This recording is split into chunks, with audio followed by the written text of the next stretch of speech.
మీ బండ్లు కార్ల మీద చలాన్లేమన్నా పెండింగ్ ఉన్నాయా నోళ్ళు?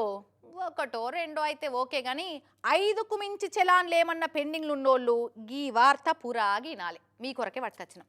కుదిరితే ఎంబటే ఆ చలాన్లు క్లియర్ చేసుకుంటే మంచిది. మరి ఏ దొరికినప్పుడు చూస్తామే అత్తి. అయినా మన సర్కారోళ్ళు ఎట్లయినా డిస్కౌంట్ ఆఫర్లు ఇస్తూనే ఉంటారా, అప్పుడు కడతామేతి అని అనుకుంటున్నారులే. అగో అట్లా పెండింగ్ చలాన్లు గట్టనోళ్ళ ముక్కులు పిండేటట్టు మోటార్ వెహికల్ చట్టాలల్లో మార్పులు చేస్తారట సెంటర్ సర్కారోళ్ళు. ట్రాఫిక్ రూల్స్ బ్రేకర్స్ కు హార్ట్ బ్రేక్ అయ్యే ముచ్చట చెప్పబోతున్నారట సెంటర్ సర్కారోళ్ళు. ఇప్పటిదాకా ఎన్ని చాలన్లు పెండింగ్ ఉన్నా రోడ్ల మీద దొరికేదాకా గట్టి ఎక్కిపోదురు కదా, దొరికినప్పుడే కడతామేది అని రూల్స్ బ్రేకర్లు కూడా నిమ్మలం చేసుకునేటోళ్ళు. కానీ అసంటి ఆటలు నడవకుండా చేసే పని పెట్టుకుంటున్నారు సెంటర్ సర్కారోళ్ళు. చలాన్ వడ్డకాడికి వెళ్ళి 45 రోజుల లోపలనే ఆ చలాన్ కట్టేయాలంట. అంతకు మించితే మీ బండి అయితే బండి, కారు అయితే కారు, ఏదైతే అది గుంజుకునే హక్కు ఉంటుందట ట్రాఫిక్ వాళ్ళకు. ఇప్పటిదాకా ఆ టైం 3 నెలల దాకానే ఉండేది. ఈ ఇప్పటి సంది నెలన్నర చేసే ఆ ఛాన్స్ ఉందట. అట్లయినా సరే వాళ్ళకు పట్టుబడకుండా తిరగలేమా అనుకునేటోళ్ళు తిరిగేటోళ్ళు కూడా ఉంటారు కదా.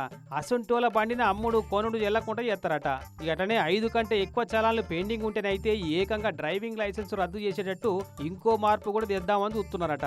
అంటే శాంతాడంత పెండింగ్ బిల్లులు చూసే ఛాన్స్ ఇయ్యరన్నట్టుగా. అవు మళ్ళా ఒక్కొక్కలకైతే ఏకంగా ట్రాఫిక్ పోలీసు వల్ల ప్రింటర్లల్లో కాగితాలు ఓడిచేటన్ని పెండింగ్ చలాన్లు ఉండబట్టే. ఇక ఏం చేస్తారు మరి? ఇక ఇంకో ఇంపార్టెంట్ మార్పు ఏంటంటే ఇప్పటిదాకా చాలాన్లు బండి ఓనర్ల పేరు మీదనే జారీ అవుతున్నాయి కదా. ఇప్పుడు కూడా అదే ఉంటది. కాకపోతే ఆ బండి నడిపింది ఓనర్ కాదు వేరే ఎవరో అని నిరూపిస్తే ఆ నడిపినోళ్ళ మీద చట్ట ప్రకారం చర్యలు తీసుకుంటారట. ఓనర్ పేరు మీద పడ్డ బిల్లును మాఫ్ చేసి ఆ డ్రైవింగ్ చేసిన వాళ్ళ మీద చట్ట ప్రకారం చర్యలు తీసుకుంటారట.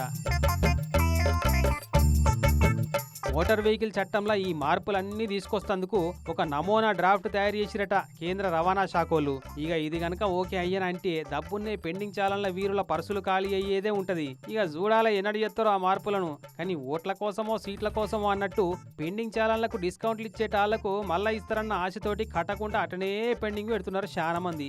ఇలా వాళ్ళ తప్పేంతుందో డిస్కౌంట్ ఆఫర్లు పెట్టిన సర్కార్లది కూడా అంతే తప్పు ఉంటది. మరిగా మళ్ళీ ఏమన్నా డిస్కౌంట్ ఆఫర్లు ఉంటాయో ఉండయో ఈ కొత్త రూల్స్ వచ్చే లోపల. కానీ ఈ గుంతల రోడ్ల సక్కదనానికి కొత్త ట్రాఫిక్ రూల్స్ కండిషన్లు కూడా అని ముక్కిరుస్తున్నారట ఈ ముచ్చటేరికైన చాలా మంది జనాలు.